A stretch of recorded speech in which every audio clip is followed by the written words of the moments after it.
এই রানী ভবানী হচ্ছে আপনার নবাব সিরাজউদ্দৌলাকে কর দিত।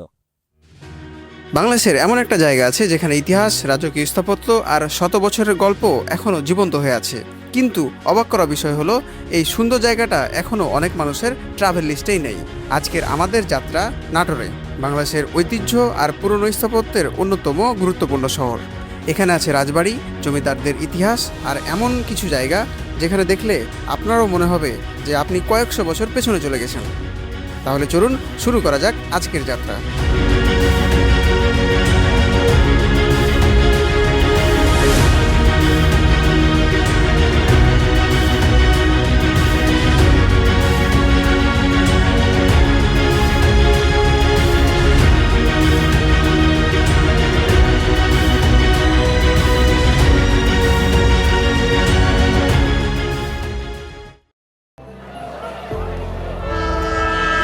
প্রথমেই রিকশায় করে মাত্র 50 টাকায় রাজশাহী রেলওয়ে স্টেশন পর্যন্ত আসলাম। তবে শুরুতেই ঘটলো ছোট্ট একটা বিপত্তি।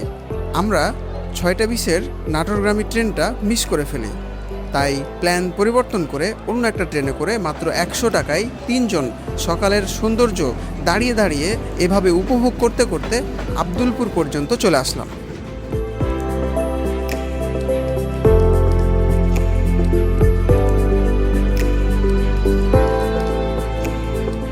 আমাদেরকে এখন আব্দুলপুর জংশন থেকে যেতে হবে সরাসরি নাটোর শহরে। আমরা এখন অটো কিংবা রিকশায় যেভাবে কম খরচে যাওয়া যায় আমরা সেভাবে এখন যাব। অনেক দামাদামি করার পরে অবশেষে জন প্রতি 50 টাকা করে 150 টাকায় আমরা একটা অটো রিজার্ভ করলাম, যাতে জন প্রতি আমাদের খরচ কম পড়ে। তো চলুন আমরা এত অল্প খরচে নাটোরের রাজবাড়ি গিয়ে কি কি দেখলাম আর আপনারাও গেলে কি কি দেখতে পাবেন।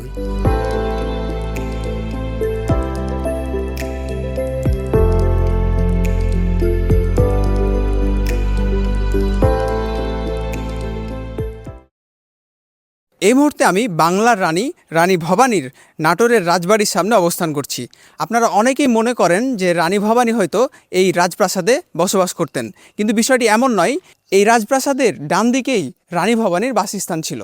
এটি হলো রানী ভবানীর রানীমহল, যেখানে রানী ভবানী বসবাস করত। কিন্তু বর্তমানে দেখতে পাচ্ছি যে এখানে সাধারণ জনগণ বসবাস করছে। বিল্ডিংটা খুবই ঝুঁকিপূর্ণ অবস্থায় রয়েছে।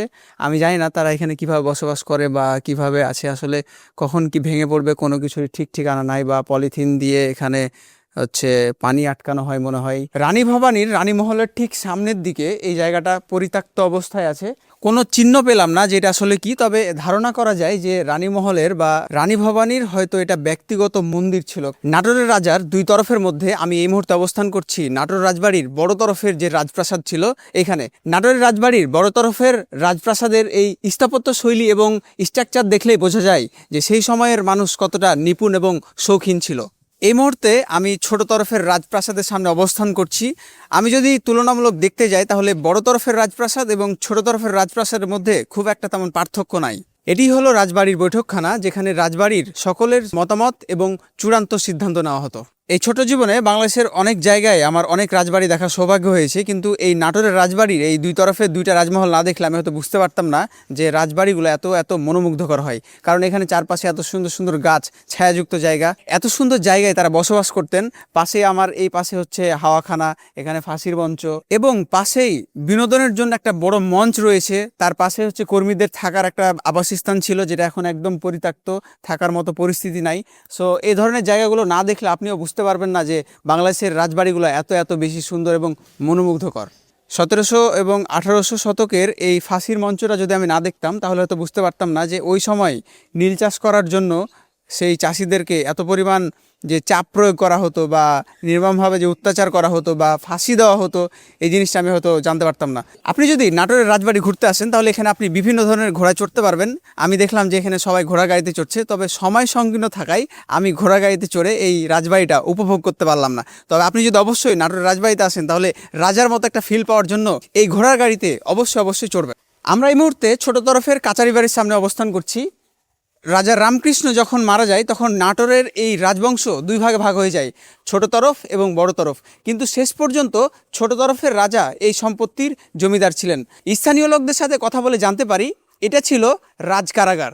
এখানে যারা নীল চাষি ছিল, যারা চাষ করতে চাইতো না এবং যারা নীল চাষ বাদ দিয়ে ধান কিংবা অন্য ফসল চাষ করতে চাইতো তাদেরকে এখানে বন্দি করে রাখা হতো এবং তাদের উপরে নির্মমভাবে নির্যাতন চালানো হতো। তো এইখানে দেখতে পাওয়া যাচ্ছে যে আমরা দেখতে পাচ্ছি একটা খাঁচা আছে যেখানে নীল চাষিদেরকে হয়তো আটক করে রাখা হতো। তো এই জায়গাগুলো আসলে না দেখলে বুঝতে পারতাম না যে ওই সময় কতটা শক্তিশালী কারাগার তৈরি করা হতো। আসলে জায়গাটা এতটাই পরিত্যক্ত, আমি যদি আপনাদেরকে উপরের দিকটা দেখাই, দেখেন যে মানে ভেঙে পড়ছে, কখন না জানি আমার উপরে ভেঙে পড়বে এবং উপরের যে টাইলগুলা, এই টাইলগুলা মানে খসে খসে পড়ছে এরকম অবস্থা। তো আসলে অনেক বছর আগে, তো সেই 1600 এবং 1700 শতকের সেই সময়কার এই টাইলগুলা দিয়ে বানানো, যার কারণে ভেঙে পড়ছে। এই পরিত্যক্ত কাচারি বাড়ির পাশে আমি দেখতে পাচ্ছি যে একটা পুকুর বা নদী, আমার কেন জানি মনে হচ্ছে এটা একটা খাল টাইপের। তো আমি এখানকার স্থানীয় কয়েকজন মাছ ধরছে, তাদের কাছ থেকে জানার চেষ্টা করব যে এই চারিদিকে, রাজবাড়ির চারিদিকে আমি কেন শুধু এই পুষ্কুনি বা খাল বা এই জলাশয়টা দেখতে পাচ্ছি। সো তাদের কাছ থেকে জেনে নেওয়া যাক, এখানে হচ্ছে চারিদিকে শুধু পানি দেখতে পাচ্ছি কেন, মানে পুকুর বা এরকম অবস্থা কেন? বিষয়টা হচ্ছে যে রাজারা যখন এখানে রাজপ্রাসাদ তৈরি করে তখন মানে সবকিছু চিন্তা ভাবনা করে ওনারা এখানে রাজপ্রাসাদ তৈরি করছে।